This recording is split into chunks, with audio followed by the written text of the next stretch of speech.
My name is DJ Bus Station John, and I collect vintage dance music records. It's nice to see some gray hairs in here. You guys know what records are, which is puts you ahead of the pack. In case you don't know what they look like, here's a vinyl record. Actually, this is the sleeve. Voila. Okay. So what you're going to see on the screen, or what you're seeing on the screen, is a sampling of some of my favorite record sleeves.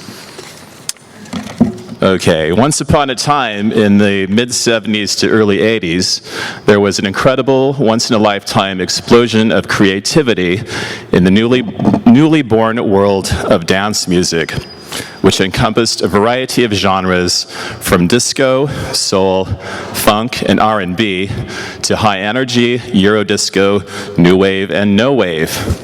This music was the music to my youth, or the soundtrack to my youth. First, when I was in junior high and high school, when disco was all the rage, and then over the next few years as I came of age as a gay man in bars and discos during what I call the golden age of gay. That amazing period of time post-Stonewall, pre-AIDS, when gays were spreading their wings in hard-won freedom, and our roles in the arts and nightlife were flourishing and cutting edge. Ironically, before I began to amass this collection of thousands of pieces of vintage dance vinyl, as a teenager, I thought buying records was a waste of money. Why spend money on music when you could listen to it for free on the radio? I would actually put my little cassette tape player next to the radio and record my favorite songs. It was in the early 80s that I really began haunting the used record stores, which is sadly a breed of shop a lot harder to come by in our digital downloading age.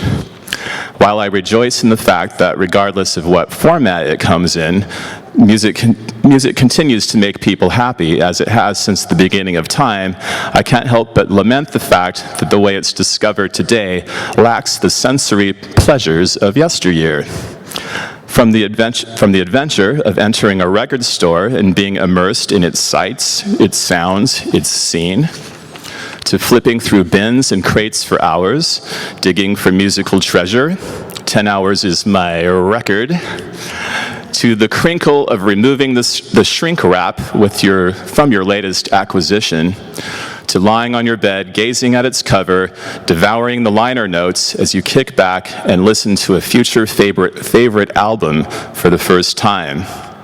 Did I mention you have to get up off your bed to flip the record over? There's no substitute for that kind of real-life, hands-on experience.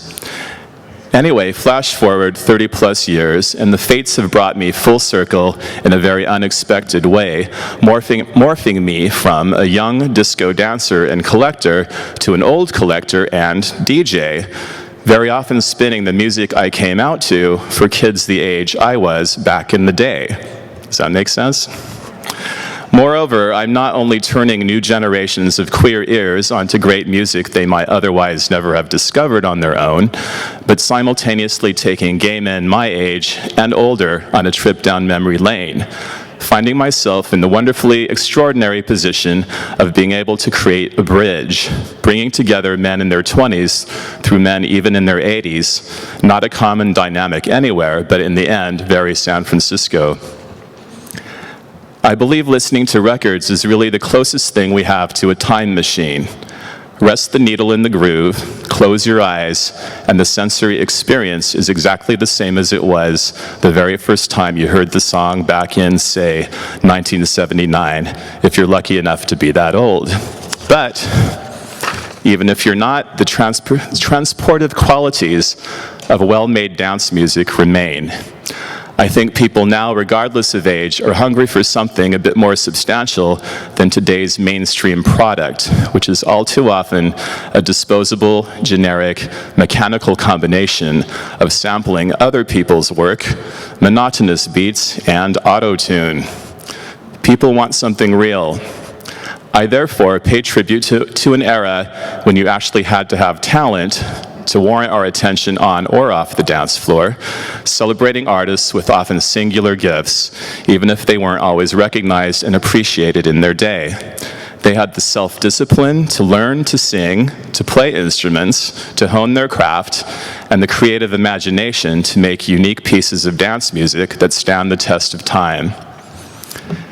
6 years ago, the building my records and I have called home for over 20 years was set ablaze by an arsonist. Fire, smoke, and water ravaged much of our apartment, yet in the aftermath, I discovered that most of my collection, though soggy and buried under layers of debris, had miraculously been spared the flame. Looking back, I believe it was fated that this music I have such a passion for, thousands of songs somehow magically encoded in spiral grooves of black plastic more than 3 decades ago, I still don't know how they do it, was meant to survive to be with us another day. It's my joy and privilege to shine a light upon these gems and to share them on a musical trip that's taken me everywhere from the gutters of the Tenderloin to Grace Cathedral and today, the Asian Art Museum. Thank you. Looks like there's a few more, so enjoy.